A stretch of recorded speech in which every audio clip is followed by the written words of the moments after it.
नमस्कार साथियों, हमारी श्रृंखला चल रही थी मालवा की। मध्य प्रदेश के प्राकृतिक विभाजन के अंतर्गत हम पढ़ रहे थे क्या मध्यवर्ती उच्च भूमि, और मध्यवर्ती उच्च भूमि के अंदर जो पढ़ रहे थे वो हम पढ़ रहे थे मालवा। मालवा को 4 प्राकृतिक प्रदेशों में बांटा गया है, जिनकी चर्चा हमने पिछली वीडियोस में कर ली है। और इसके पहले हमने ये पढ़ लिया है पूर्वी मालवा को, जिसको दशाण प्रदेश के नाम से जाना जाता था। और दशाण प्रदेश जो वर्तमान में विदिशा है उसकी चर्चा हम कर चुके हैं, उसके ऐतिहासिक पहलुओं को देख चुके हैं, धार्मिक स्थलों को देख चुके हैं, ऐतिहासिक स्थलों को देख चुके हैं। वो सारी चर्चा हमने उस वाली वीडियो में की है जिसमें हमने विदिशा की चर्चा की है। उसके बाद हमने सेकंड जो चर्चा की वो हमने चर्चा की है मध्य मालवा के ऊपर, मध्य मालवा पठार के ऊपर। और मध्य मालवा पठार जैसे कि हमने देखा था कि वो 3 मुख्य शहरों को मिलकर बनता था, एक तो मांडू, एक धार और एक उज्जैन, जिस पर हमने उज्जैन में चर्चा कर ली है पिछली वीडियो में। आज हम जो चर्चा अपनी आगे बढ़ाना चाह रहे हैं इसी क्रम में, इसी श्रृंखला के अंतर्गत, तो वो हम मांडू और धार को लेकर चल रहे हैं। वो हम किसको लेकर चल रहे हैं? मांडू और धार को लेकर। ठीक है, तो अब देखो जरा यहाँ पर देखो, ये जो पूरा मैप आप देख रहे हैं ये वर्तमान का जो धार जिला है उसका ये मैप है। लगभग ऐसा अभी क्या लगता है, ये मालवा के अंतर्गत आने वाला धार लगता है। क्लियर? अब देखो, अब अगर हम ये देखें कि जो अभी का जो वर्तमान का जो धार जिला है, ये धार जिला कितने जिलों के साथ अपनी सीमाओं को साझा करता है, कितने मध्य प्रदेश के ऐसे जिले हैं जो इसके समीपस्थ जिले हैं। ठीक, तो देखो सबसे पहले अगर देखा जाए तो हम इसकी पहले स्थिति को देखते हैं कि मध्य प्रदेश के अगर हम नक्शे को देखेंगे तो मध्य प्रदेश के नक्शे में ये किधर दिखेगा हमें। तो देखो ये पूरा का पूरा जो धार है, ये धार उत्तर में अपनी सीमाओं को साझा करता है रतलाम के साथ, ये धार दक्षिण में अपनी सीमाएं साझा करता है बड़वानी के साथ, और ये दक्षिण पश्चिम में अपनी सीमाएं साझा करता है किसके साथ? अलीराजपुर के साथ। और पश्चिम में अपनी सीमाएं साझा करता है झाबुआ के साथ। उत्तर पूर्व में अपनी सीमाएं साझा करता है उज्जैन के साथ, और इधर पूर्व में अपनी सीमाएं साझा करता है इंदौर के साथ, और इधर दक्षिण पूर्व में अपनी सीमाएं साझा करता है खरगोन के साथ। कुल मिला के अगर देखा जाए तो 7 ऐसे जिले हैं जिन जिलों के साथ ये अपनी सीमाओं को क्या करता है? साझा करता है। अपनी सीमाओं को क्या करता है? साझा करता है। तो 7 ऐसे जिले हैं जिनसे ये अपनी सीमाओं को क्या कर रहा है? साझा कर रहा है। क्लियर है? अब आगे देखो, इस पूरे के पूरे मालवा का जो उल्लेख किया गया है वो हमने किया है केंद्रीय मालवा के अंतर्गत। अब हम ये देखते हैं कि इसके अंदर ऐसे कौन से ऐतिहासिक स्थल या पर्यटन स्थल हैं जो हमारे एग्जाम के पॉइंट ऑफ व्यू से बहुत ज्यादा जरूरी है। और जैसा कि हम इतिहास को भी थोड़ा सा टच करते आ रहे हैं, इधर भी इतिहास को थोड़ा सा टच करेंगे क्योंकि यहाँ से भी पेपर में 1-2 सवाल आ जाते हैं। तो शुरुआत करते हैं हम। अब देखो सबसे पहले हम एक बात आप अपने दिमाग में उतार लीजिएगा, फीड कर लीजिएगा कि जब भी जिला शब्द का उपयोग किया जाए तो उस जिला शब्द का उपयोग करने में किसी भी जिला के संपूर्ण गांव, पूरे विकास खंड, पूरी तहसीलें शामिल हो जाती हैं। और जब उसी जिला के नाम से शहर शब्द का उपयोग किया जाए तो प्रॉपर उसी शब्द की बात होती है। मेरा कहने का मतलब ये, जैसे आपके सामने ये लगभग ऐसा दिखता है धार वर्तमान का जिला, तो जब हम धार जिला शब्द का उपयोग करेंगे तो जिले के अंतर्गत धार जिले की सभी 9 तहसीलें शामिल हो जाएंगी, सारे के सारे विकास खंड आ जाएंगे। लेकिन जब मैं ये कहूंगा कि धार शहर, तो इसका मतलब सिर्फ इतनी जगह से होगा जो यहाँ है। बात समझ में आ रही है? तो धार शहर कहेंगे तो बस इतना सा, और जब मैं धार जिला कहूंगा तो ये सारा। तो हम इस समय धार जिला नहीं, धार शहर की बात करने जा रहे हैं, और मांडू तहसील नहीं, मांडू जगह की बात करने जा रहे हैं, यानी मांडू शहर की बात करने जा रहे हैं। क्लियर है? इतना आगे बढ़ रहे हैं। अब देखो सबसे पहली बात ये देखते हैं कि देखो ये जो धार है और ये जो मांडू है, ये दोनों मुख्य शहर थे। किसके मुख्य शहर थे? तो मध्य मालवा के क्या थे? मुख्य शहर थे। इसके अंतर्गत अगर हम देखें सबसे पहले किसको? मालवा के अंतर्गत किसको देखें? धार को। तो देखो जो धार है, इस धार के बारे में आपको ये बात याद रखना है कि धार शहर की जो स्थापना की थी, वो धार शहर की स्थापना किसने की थी? राजा भोज ने। धार शहर की स्थापना किसने की थी? राजा भोज ने। ये माना जाता है कि धार शहर की स्थापना राजा भोज ने की थी। और जो राजा भोज थे, ये राजा भोज किस वंश के थे? तो राजा भोज परमार वंश के थे। किस वंश के थे? परमार वंश के। किस वंश के थे? परमार वंश के। और जो परमार थे, ये परमार सामंत थे। ये परमार क्या थे? सामंत थे। तो किसके सामंत थे?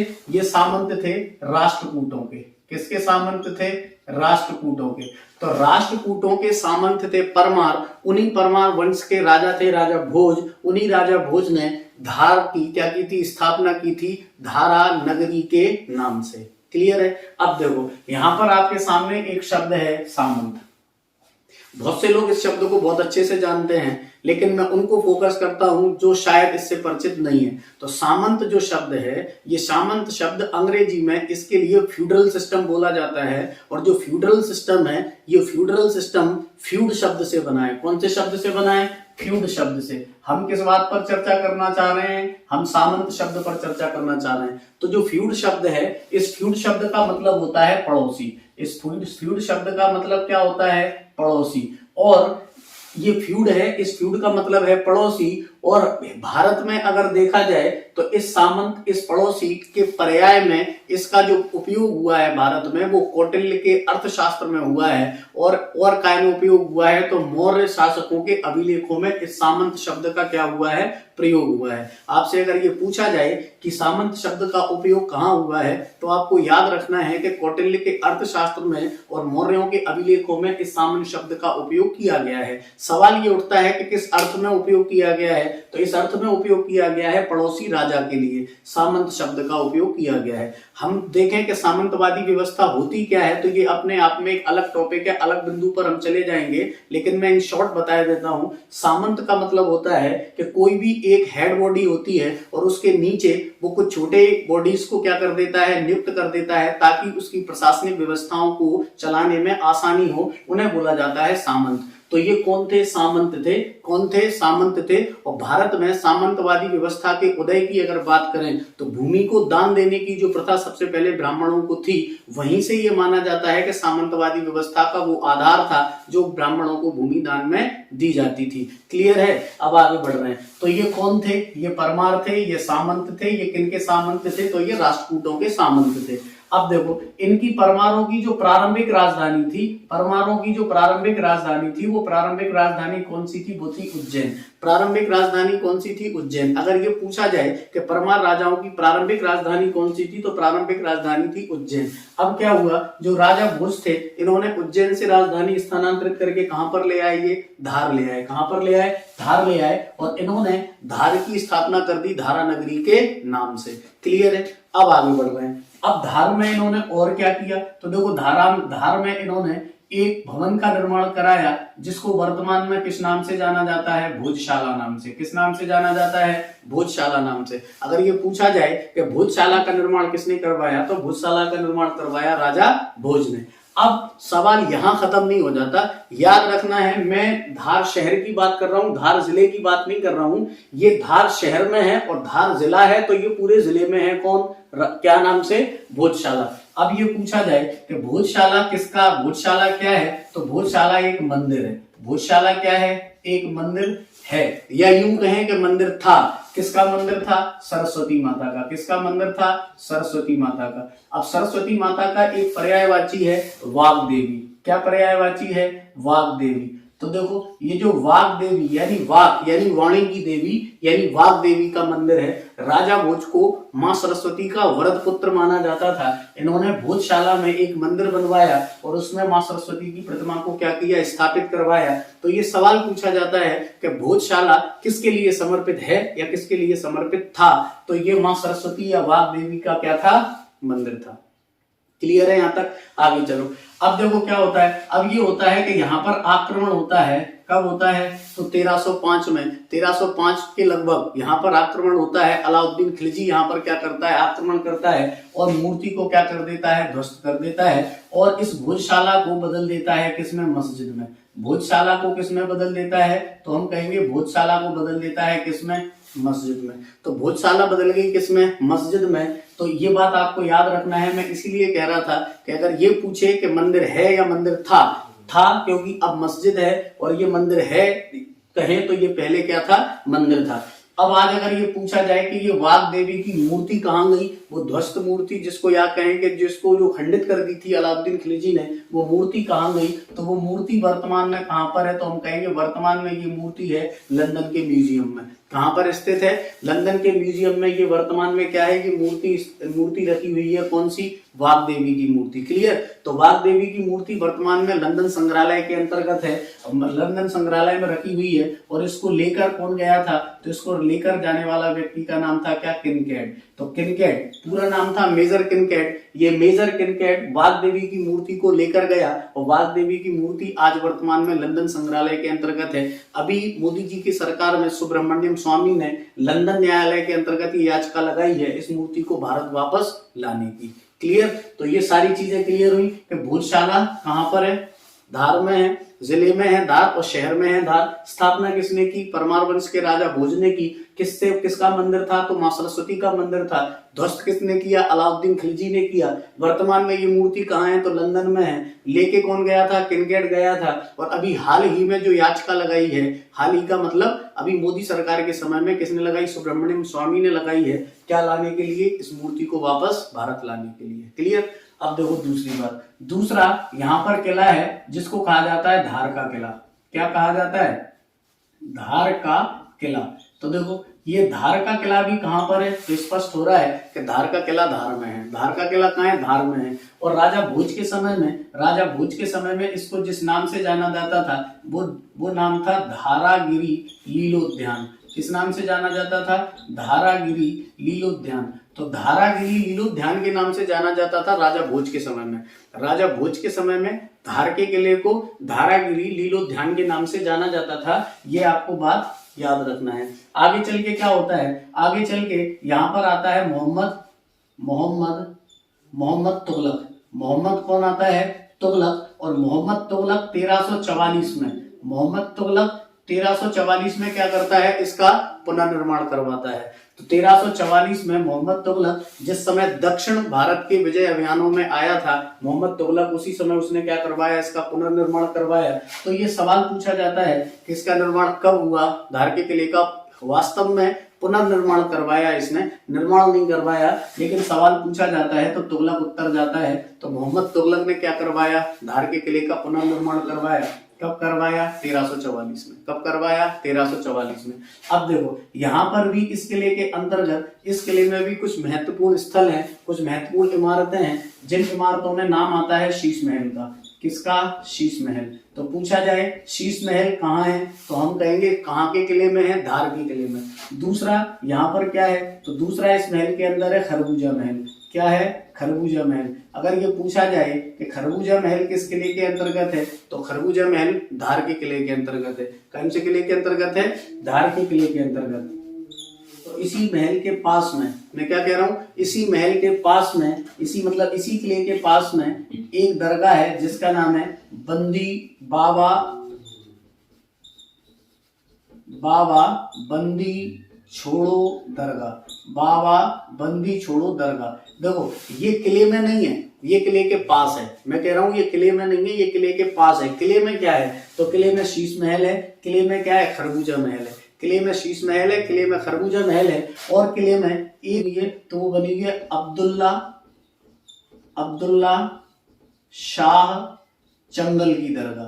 किसकी, अब्दुल्ला शाह चंगल की दरगाह। देखो शीश महल, अब्दुल्ला शाह चंगल की दरगाह और क्या, खरबूजा महल, ये तीनों जिस किले के अंतर्गत हैं वो किला है धार का किला। लेकिन जो बाबा बंदी छोड़ की दरगाह है ये धार के किले के अंतर्गत नहीं है, धार के किले के पास में है क्या, बाबा बंदी छोड़ की दरगाह। अब देखो यहाँ पर एक कंफ्यूजन पैदा हो सकती है। मैंने यहाँ पर अब्दुल्ला शाह बोला है, हुशंग शाह नहीं बोला, हुशंग शाह मांडू, लेकिन अब्दुल शाह चंगल कहाँ है, धार में, प्रॉपर धार। लेकिन अगर हुशंग शाह के बारे में जिला पूछेगा ना कि हुशंग शाह का मकबरा कहाँ है, तो धार जिला लगा सकते हैं, लेकिन धार शहर नहीं है। शहर कौन सा है, मांडू, जिला कौन सा है, धार, लेकिन वो हुशंग शाह है और ये अब्दुल्ला शाह है। तो अब्दुल्ला शाह की दरगाह है कहां पर, तो अब्दुल्ला शाह का मकबरा है कहां पर, धार के अंतर्गत। ठीक है, तो ये आपको याद रखना है। और ये काय के अंतर्गत है, तो हम कहेंगे धार के किले के अंतर्गत। आगे चलें। अब देखो यहां से एक बिंदु निकलता है अब्दुल शाह चंगल के मकबरे से। अब्दुल शाह चंगल के मकबरे में आपको एक बात याद रखना है कि जो दिल्ली सल्तनत कालीन क्या है, ये समकालीन, दिल्ली सल्तनत के समकालीन इमारत है। कैसी है, समकालीन इमारत। अगर ये पूछा जाए कि मध्य प्रदेश में दिल्ली सल्तनत के समकालीन इमारत कौन सी है, तो वो है अब्दुल शाह चंगल का मकबरा। क्लियर, अब्दुल शाह चंगल का मकबरा दिल्ली सल्तनत कालीन के क्या है, समकालीन है, अब्दुल शाह चंगल का मकबरा, और ये धार शहर में है, धार के किले में है। क्लियर है?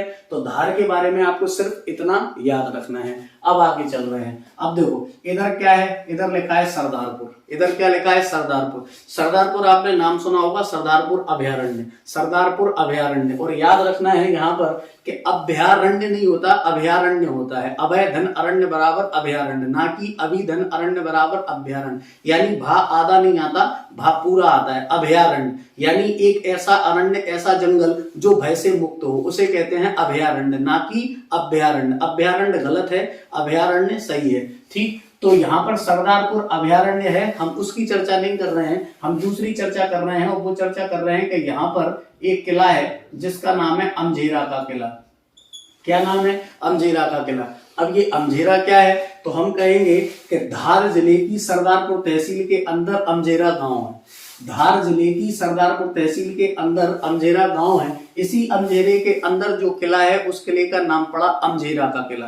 और इस किले का निर्माण राम सिंह राठौर, कौन, राम सिंह राठौर। तो राम सिंह राठौर जो राजस्थान के राजा थे, उन्होंने इस किले का संभवतः क्या करवाया था, निर्माण करवाया था। यहाँ पर अमका झमका माता का मंदिर है। किसका, अमका झमका।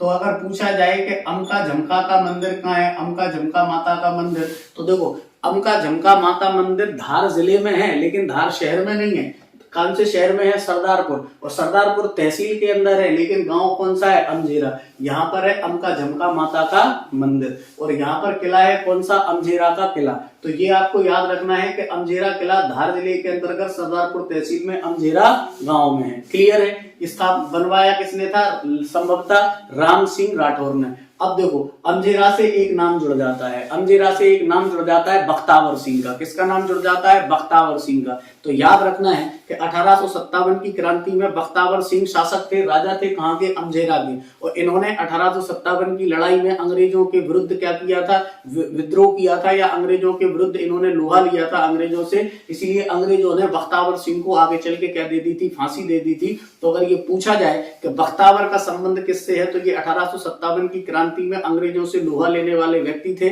शासक थे। और ये कहां के राजा थे, अमझेरा रियासत के। और अमझेरा रियासत के शासक कौन, ये बख्तावर सिंह। इनको क्या दे दी गई थी, आगे फांसी दे दी गई थी। तो अमझेरा से ये बात आपको याद रखना है। अगली बात, अमझेरा में आपको एक बात और याद रखना है कि इसी सरदारपुर तहसील के अंदर, इसी सरदारपुर तहसील के अंदर, मैं यहाँ पर लिखे देता हूं, इसी सरदारपुर तहसील के अंदर एक गांव है जिसका नाम है मोहनखेड़ा। जिसका नाम क्या है, मोहनखेड़ा।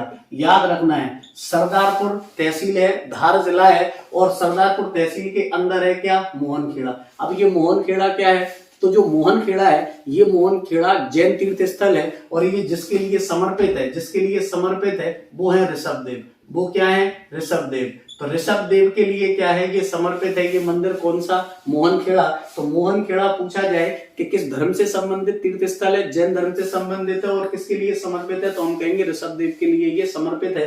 कहां पर है, धार में है। कौन सी तहसील में है, सरदारपुर में है। किस जगह है, तो मोहनखेड़ा।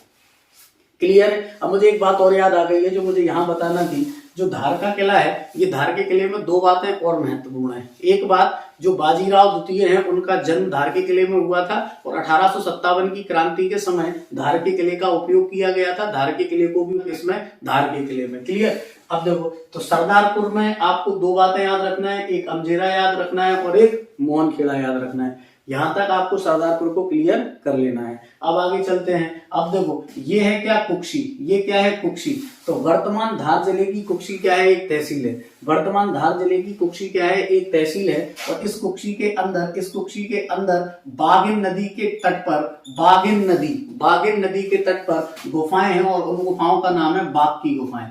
क्या, बाग की गुफाएं। तो बाग की गुफाएं कहां पर है, ध्यान से सुनना। बाग की गुफाएं धार जिले में है, धार जिले की कुक्षी तहसील में है, और किस नदी के तट पर है, बागिन नदी के तट पर। क्लियर? तो धार जिले में कुक्षी तहसील में बागिन नदी के तट पर गुफाएं हैं, बाग की गुफाएं, इन्हें कहा जाता है बाग की गुफाएं। क्लियर? अब आगे सुनो, ये जो बाघ की गुफाएं हैं, इन गुफाओं की खोज किसने की थी? अगर ये पूछा जाए कि बाघ की गुफाओं की खोज किसने की, तो बाघ की गुफाओं की खोज की थी डेंजरफील्ड ने। किसने की थी? डेंजरफील्ड। तो पूछा जाए कि बाघ की गुफाओं की खोज किसने की, तो बाघ की गुफाओं की खोज की डेंजरफील्ड ने। किसने की? डेंजरफील्ड ने।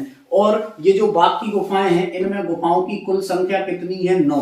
अगर ये पूछा जाए कि बाघ की गुफाओं की कुल संख्या कितनी है, तो बाघ की गुफाओं की कुल संख्या कितनी है? 9। और इनमें से अधिकतर गुफाएं क्या हो चुकी हैं? नष्ट हो चुकी हैं। अधिकतर गुफाएं क्या हो चुकी हैं? नष्ट हो चुकी हैं। लेकिन गुफा नंबर 2, ध्यान से सुनना, गुफा नंबर 2 को बोला जाता है पांडव गुफा। गुफा नंबर 3 को बोला जाता है क्या? हाथी गुफा। गुफा नंबर 4 को बोला जाता है रंग महल। अगर ये पूछा जाए कि कौन सी किस नाम से जानी जाती है, तो आपको याद रखना है कि रंग महल नाम से चौथी नंबर की जानी जाती है, और तीसरी गुफा को बोला जाता है क्या? हाथी गुफा। और जो दूसरे नंबर की गुफा है उसको बोला जाता है क्या? पांडव गुफा। बाकी गुफाएं क्या हो चुकी हैं?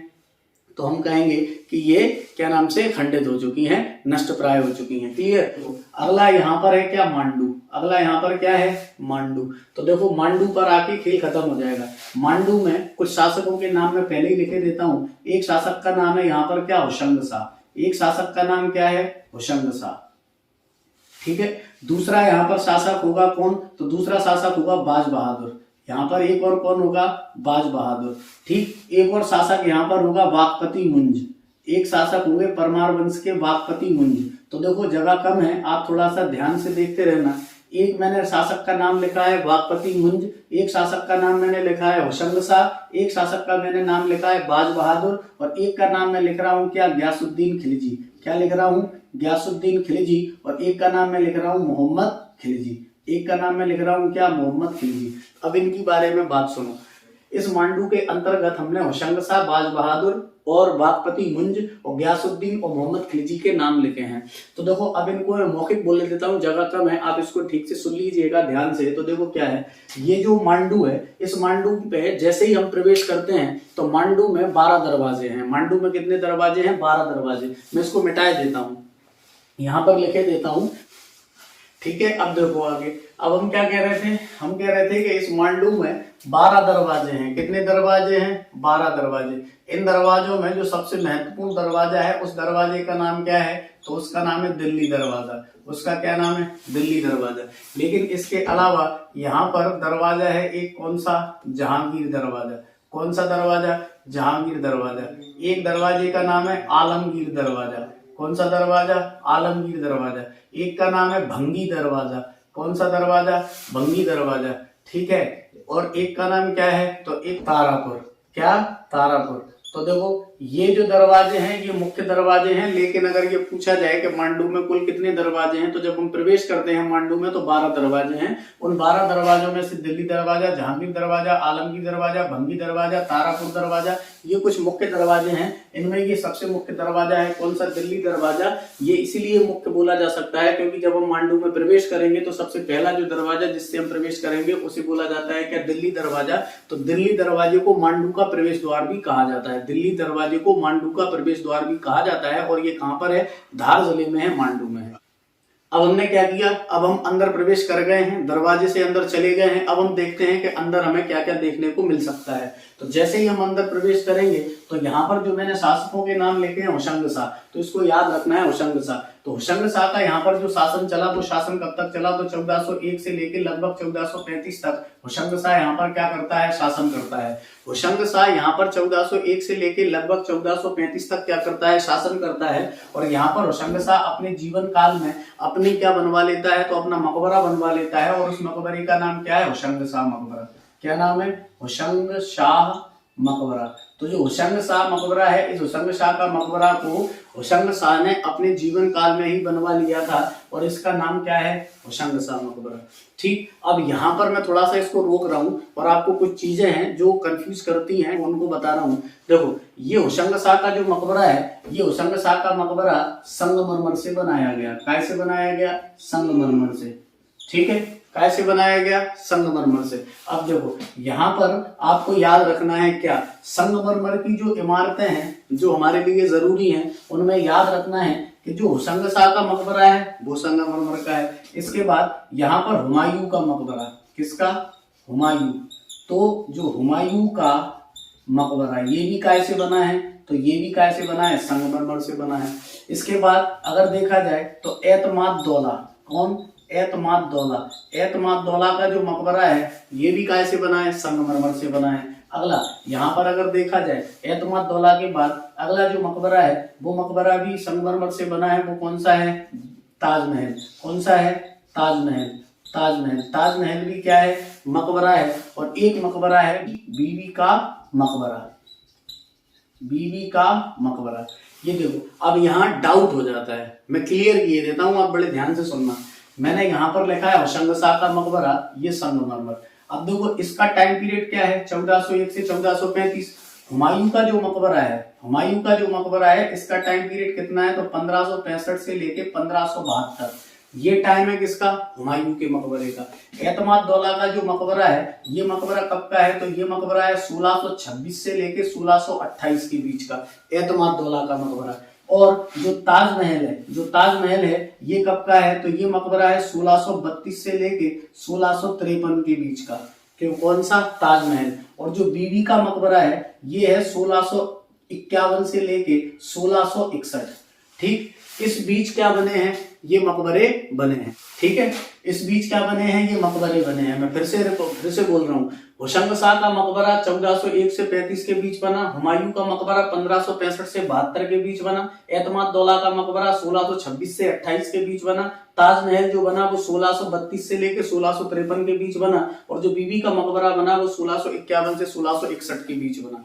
अब आप ये कहोगे कि क्या हमें सन याद करना है? सन याद करने के लिए मैंने नहीं लिखा है, मैंने ये प्रूफ करने के लिए लिखा है कि भारत में पहली संगमरमर की इमारत किसको माना जाए और किसको भारत में किसको मुगल स्थापत्य कला की प्रथम संगमरमर की इमारत माना जाए। इससे क्लियर हो जाएगा सन से। देखो कई जगह हमें इसमें कंफ्यूजन हो जाती है, तो याद रखो भारत में पहली संगमरमर की जो इमारत है वो है होशंग शाह का मकबरा। और ये होशंग शाह का मकबरा कहां पर है? तो हम कहेंगे कि होशंग शाह का मकबरा धार जिले के अंतर्गत मांडू में है, और ये भारत में बनने वाली प्रथम संगमरमर की इमारत है, क्योंकि ये 1401 से लेके 1435 की बात है। इसके बाद हम देखते हैं हुमायूं का मकबरा। हुमायूं का मकबरा 65 में बनना स्टार्ट हुआ, 1565 में, 1572 में ये बनकर क्या हुआ? तैयार हुआ। कौन सा मकबरा? हुमायूं का मकबरा। तो देखो होशंग शाह का मकबरा भारत में पहली संगमरमर इमारत है, हुमायूं का मकबरा मुगल स्थापत्य कला की पहली संगमरमर की इमारत। बात आ रही है? मेरे शब्द सुन रहे हो? मुगल स्थापत्य कला की पहली संगमरमर इमारत है कौन सी? हुमायूं का मकबरा। और एतमाद दौला का मकबरा ये भी मुगल कालीन स्थापत्य कला की प्रथम संगमरमर की क्या है? इमारत है। अब आप कहोगे कि दोनों शब्द एक ही जैसे हैं, दोनों वाक्य एक है, इनमें अंतर क्या है? तो सुनो, अंतर है। अंतर ये है कि जो हुमायूं का मकबरा है, इस हुमायूं के मकबरे में संगमरमर के साथ साथ क्या किया गया था? बलुआ पत्थर का भी उपयोग किया गया है। ठीक है। और जो एतमाद दौला का मकबरा है, ये एतमाद दौला का जो मकबरा है, ये एतमाद दौला का मकबरा पूरी तरीके से संगमरमर से बना है। ये अंतर है दोनों में, हुमायूं के मकबरे में और एतमाद दौला के मकबरे में। तो याद रखना है, अगर ये पूछा जाए कि दिल्ली या मुगल कालीन स्थापत्य कला की प्रथम संगमरमर इमारत, तो हुमायूं का मकबरा। और ये किसके किनारे है? यमुना नदी के किनारे। लेकिन अगर ये पूछा जाए कि भारत में पहली संगमरमर की इमारत, तो कौन सी है? होशंग शाह का मकबरा। लेकिन अगर इसी प्रश्न को ऐसे पूछा जाए कि पहली पूर्णतः संगमरमर से निर्मित मुगल कालीन स्थापत्य क्या नाम से कला की इमारत कौन सी है? वो है एतमाद दौला। यानी इसमें पूरी तरीके से संगमरमर का उपयोग हुआ है, और इसमें संगमरमर के साथ साथ बलुआ पत्थर का उपयोग हुआ है। अब बात आती है ताजमहल की। अब देखो जो ताजमहल है, ये ताजमहल जब बना था, इसको बनाया था किसने? उस्ताद हामिद खान ने। तो जो उस्ताद हामिद खान है, ये ताजमहल का जिस समय निर्माण किया था, उससे पहले ये कहा जाता है कि शाहजहां ने उस्ताद हामिद खान को पहुंचाया था कहां पर?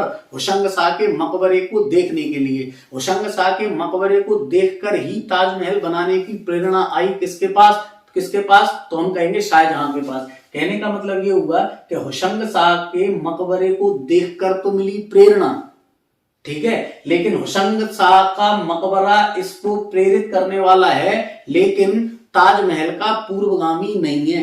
ताजमहल का पूर्वगामी नहीं है। अगर ये पूछा जाए कि ताजमहल बनाने की प्रेरणा कहां से मिली, तो होशंग शाह का मकबरा। लेकिन अगर ये पूछा जाए कि ताजमहल का पूर्वगामी किसे कहा जाता है, तो हुमायूं का मकबरा।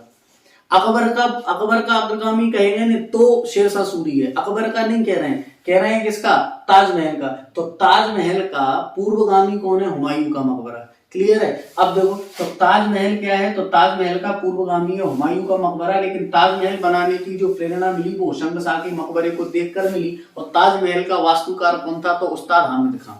ठीक है, आगे देखो, अब यहाँ पर लिखा है बीबी का मकबरा, यहाँ पर क्या लिखा है, बीबी का मकबरा। अब देखो ये जो बीबी का मकबरा है, ये जो बीबी का मकबरा है, इसको ताजमहल की फूहड़ नकल कहते हैं, और ये औरंगाबाद महाराष्ट्र में है। ताजमहल की फूहड़ नकल किसे कहते हैं, बीबी का मकबरा औरंगजेब ने बनवाया, महाराष्ट्र में बनवाया, औरंगाबाद में है, इसको बोला जाता है ताजमहल का क्या, फूहड़ नकल। ठीक है, अब आगे देखो, अब ये जो ताजमहल है, इस ताजमहल को 1983 में, इस ताजमहल को 1983 में क्या किया गया है, तो इस ताजमहल को 1983 में विश्व धरोहर सूची में शामिल किया गया है। किसमें, विश्व धरोहर सूची में। तो याद रखना है कि ताजमहल को कब शामिल किया गया, तो 1983 में विश्व धरोहर सूची में ताजमहल को शामिल किया गया। अब सुनो, अब ये पूछा जाए कि वर्ष 2021 तक कुल विश्व धरोहर कितनी है, तो याद रखना है कि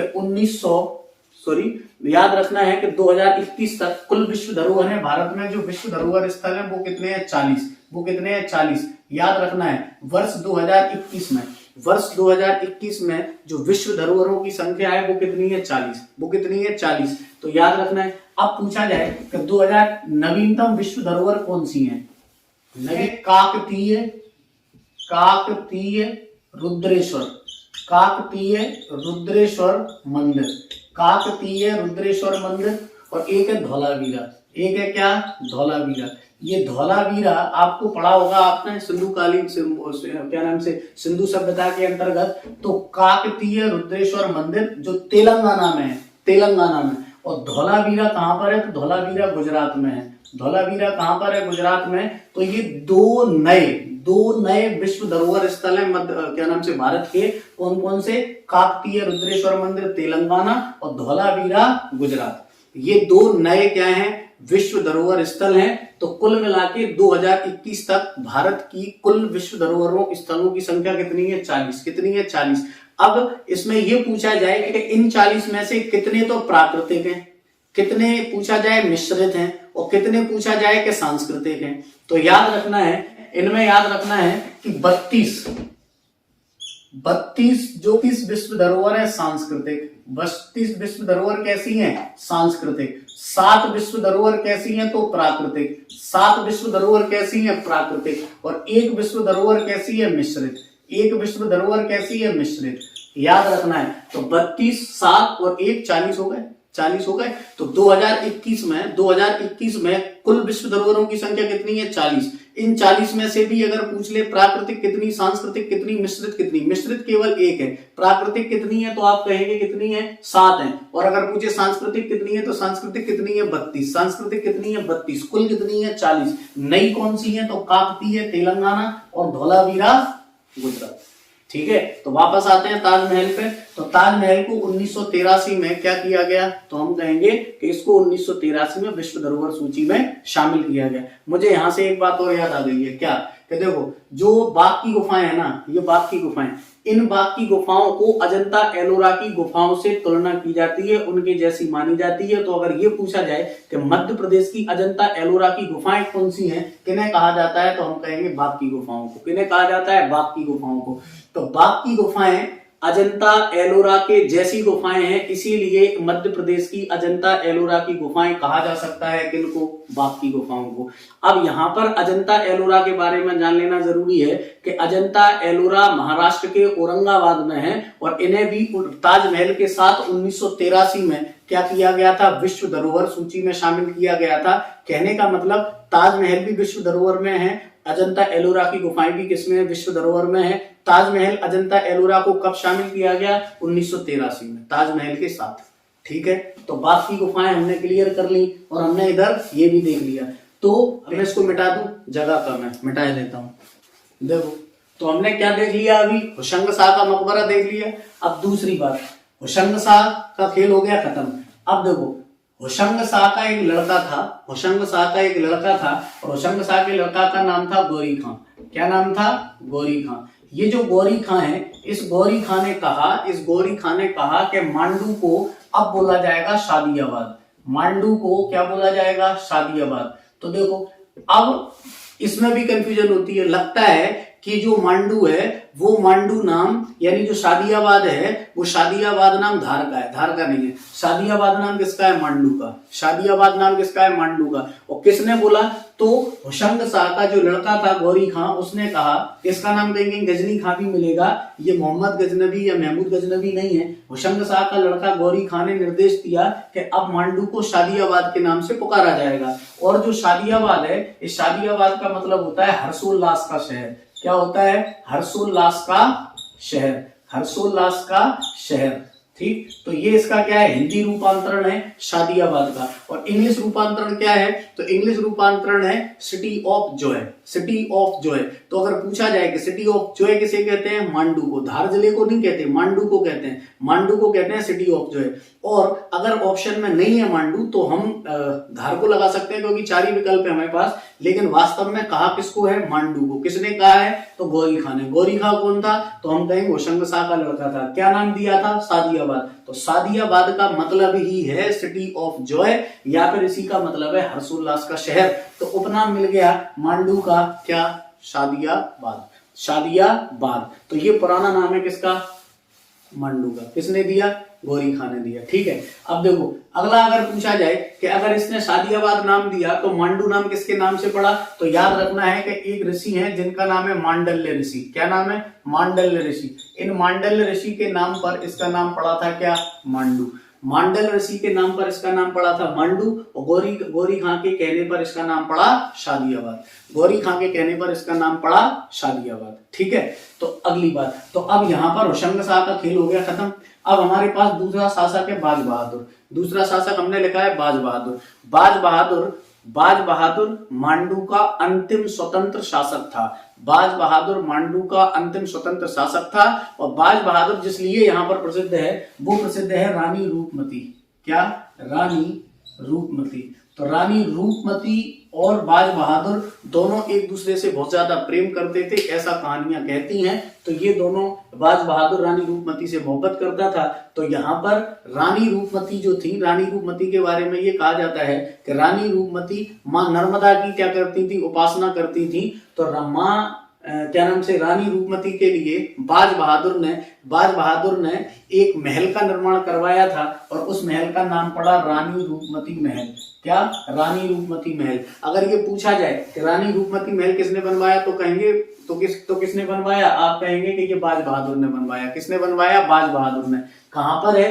धार जिले में। धार जिले के अंदर कहां है? तो मांडू में। धार जिले के अंदर कहां है? मांडू में। इसी रानी रूपमती महल के पास एक कुंड का निर्माण करवाया, कृत्रिम कुंड का निर्माण। उसे बोला जाता है रेवा कुंड। उसे क्या बोला जाता है? रेवा कुंड। तो पूछा जाए रेवा कुंड कहाँ है? तो रेवा कुंड धार जिले में है। किसके पास है? तो रानी रूपमती के महल के पास। इसी रानी रूपमती के महल के पास है बाज बहादुर महल। इसी के पास क्या है? बाज बहादुर महल। तो बाज बहादुर महल कहाँ है? तो बाज बहादुर महल भी धार जिले की मांडू तहसील के अंदर है। किसका है? बाज बहादुर का। आगे बात समझ में। अगली बात देखो, अब यहाँ पर हमने लिखा है क्या? मुंज। तो जो वाकपति मुंज है, यहाँ पर इन्होंने एक सागर बनवाया था और उस सागर का नाम पड़ा मुंज सागर। क्या नाम पड़ा? मुंज सागर। अगर ये पूछा जाए तो मुंज सागर कहाँ है? तो मुंज सागर एक क्या है? तालाब है जो किसने बनवाया था? वाकपति मुंज ने बनवाया था। इसी मुंज सागर के पास एक सागर है और उस सागर का नाम है कपूर सागर। कौन सा नाम सागर है? कपूर सागर। इसी मुंज सागर और कपूर सागर के बीच में, इसी मुंज सागर और कपूर सागर के बीच में एक महल बनाया गया है, काफी लंबा है। तो वो दिखने में जहाज के जैसा लगता है, तो नाम पड़ गया जहाज महल। नाम पड़ गया जहाज महल। तो अगर ये पूछा जाए कि जहाज महल कहाँ स्थित है, तो ये भी धार जिले की मांडू तहसील के अंतर्गत है। और जहाज महल का निर्माण किसने करवाया था? तो देखो यहाँ पर मैंने लिखा है गयासुद्दीन खिलजी ने। गयासुद्दीन खिलजी ने जहाज महल का निर्माण करवाया था। और ये मुंज सागर और कपूर सागर के बीच में स्थित होने के कारण काफी लंबा है, इसलिए ये जहाज के जैसा लगता है। तो नाम पड़ गया जहाज महल। नाम क्या पड़ गया? जहाज महल। अगली बात देखो, तो देखो जहाज महल हो गया। अब यहीं पर गयासुद्दीन खिलजी ने इस जहाज महल के साथ साथ यहीं पर इसने निर्माण करवाया था किसका? हिंडोला महल का। किसका निर्माण करवाया था? हिंडोला महल। तो पूछा जाए कि हिंडोला महल कहाँ है, तो हिंडोला महल भी कहाँ है? मांडू में। हिंडोला महल भी कहाँ है? मांडू में। हिंडोला महल किसने? गयासुद्दीन खिलजी। जहाज महल किसने? गयासुद्दीन खिलजी। यहीं पर है एक अशरफी महल। यहीं पर क्या है? एक अशरफी महल। तो पूछा जाए कि अशरफी महल का निर्माण किसने करवाया? तो मोहम्मद खिलजी। तो मोहम्मद खिलजी, यानी अशरफी महल पूछे तो मोहम्मद खिलजी। कहाँ है? मांडू में है। मांडू कहाँ है? धार में है। हिंडोला महल कहाँ है? मांडू में है। मांडू कहाँ है? धार में है। जहाज महल कहाँ है? मांडू में है। मांडू कहाँ है? धार में है। बाज बहादुर कहाँ है? मांडू में है। और मांडू कहाँ है? धार में। वैसे ही रानी रूपमती और रेवा कुंड कहाँ है? मांडू में। ये सब मांडू में है। लेकिन अभी यही बात खत्म नहीं होती, एक और महल है जिसका नाम है दाई का महल। दाई का महल। तो दाई का महल भी कहाँ है? मांडू में। दाई का महल भी कहाँ है? मांडू में। तो दाई का महल भी पूछ ले तो ये भी कहाँ है? मांडू में। एक और महल है जिसका नाम है नीलकंठेश्वर। नाम है नीलकंठेश्वर। नीलकंठेश्वर महल। नाम क्या है? नीलकंठेश्वर महल। इसको महल बोलो या मंदिर, ये नीलकंठेश्वर मंदिर है। ये भगवान शिव का मंदिर है, या भगवान शिव के लिए बनाया गया था। और ये कहा जाता है कि अकबर की एक हिंदू रानी थी जिनका नाम था रानी हरकाबाई। हरकाबाई की पूजा करने के लिए नीलकंठेश्वर क्या बनाया गया था? महल बनाया गया था। और इसको अभी इशरत ए दिलखुशा, इशरत ए दिलखुशा नाम से भी जाना जाता है। अगर पूछा जाए इशरत ए दिलखुशा, तो इशरत ए दिलखुशा क्या है? नीलकंठेश्वर महल है। तो नीलकंठेश्वर महल भी कहाँ है? मांडू में है। और इसको इशरत ए दिलखुशा के नाम से भी जाना जाता है। किसके लिए बनवाया गया था? तो अकबर की रानी हरकाबाई करने के लिए ये बनाया गया था। यहाँ तक क्लियर। एक महल है जिसका नाम है क्या? नाम है मंडलगढ़ महल। मांडवगढ़, सॉरी, क्या नाम है? मांडवगढ़। क्या नाम है? मांडवगढ़ महल। क्या नाम है? मांडवगढ़ महल। अगर ये पूछा जाए कि मांडवगढ़ महल कहाँ है, तो मांडवगढ़ महल कहाँ है? मांडू में। और मांडवगढ़ को दो और नामों से जाना जाता है। एक तो इसको जाना जाता है हाथी महल नाम से। किस नाम से? हाथी महल नाम से। और एक इसको किस नाम से जाना जाता है? तो एक इसको जाना जाता है दरिया खान की मकबरे के नाम से। तो दरिया खान का मकबरा बोले, चाहे हाथी महल बोले, चाहे मांडवगढ़ बोले, एक ही बात है। मांडवगढ़ का महल या हाथी महल या दरिया खां की दरगाह या दरिया खां का मकबरा, ये कहाँ है? तो हम कहेंगे ये तीनों नाम एक ही के हैं और ये मांडू में है। और ये कहाँ पर है? मांडू में है। क्लियर है? ये मांडू में है। अगली बात देखो, और यहाँ पर क्या है? तो यहाँ पर है क्या? लोहानी गुफाएं। क्या? लोहानी गुफाएं। तो पूछा जाए कि लोहानी गुफाएं कहाँ पर है? लोहानी गुफाएं, तो देखो लोहांगी पहाड़ी तो है विदिशा में, ये है लोहानी क्या? गुफाएं। वो लोहांगी गुफाएं थी, सॉरी पहाड़ियां थी जो विदिशा में थी। ये लोहानी गुफाएं हैं जो कहाँ पर है? मांडू में। तो लोहानी गुफाएं पूछे तो मांडू, लेकिन अगर लोहांगी क्या पूछे पहाड़ी, तो वो कहाँ पर है? तो वो है विदिशा में। ठीक, आगे चलें। अब अगला देखो, लास्ट है। अब आगे क्या है? रूपायन संग्रहालय और छप्पन महल संग्रहालय। ठीक है, ये दो संग्रहालय आपको और याद रखना है, रूपायन संग्रहालय और छप्पन महल संग्रहालय। तो जो रूपायन संग्रहालय है इसमें मांडू शहर, मांडू गांव और कह सकते हैं कि विश्व के लोगों की जो रहने की जो जीवन शैली है उसके बारे में तो चर्चा की जाती, बताया जाता है। किसके अंदर? रूपायन संग्रहालय के अंदर। और छप्पन महल के अंदर जनजातीय समुदाय की शिल्प कलाओं का क्या करवाया जाता है? यहाँ पर चित्रण किया गया है। कहाँ पर? छप्पन महल संग्रहालय में। तो पूछा जाए कि रूपायन संग्रहालय कहाँ है, तो ये भी मांडू में है। और अगर पूछा जाए छप्पन महल संग्रहालय कहाँ पर है, तो ये भी मांडू में है। क्लियर? अब आपको मैंने मांडू का जितना धार का था वो क्लियर हो गया है। इसके बाद अब हम अगली जो वीडियो पे चर्चा करेंगे वो हम करेंगे किस पे? तो वो हम करेंगे मेवाड़ की समतल भूमि पर, यानी दक्षिणी मालवा के पठार के ऊपर। ठीक है, अब हम मिलेंगे दक्षिणी मालवा पठार के अंदर। तब तक के लिए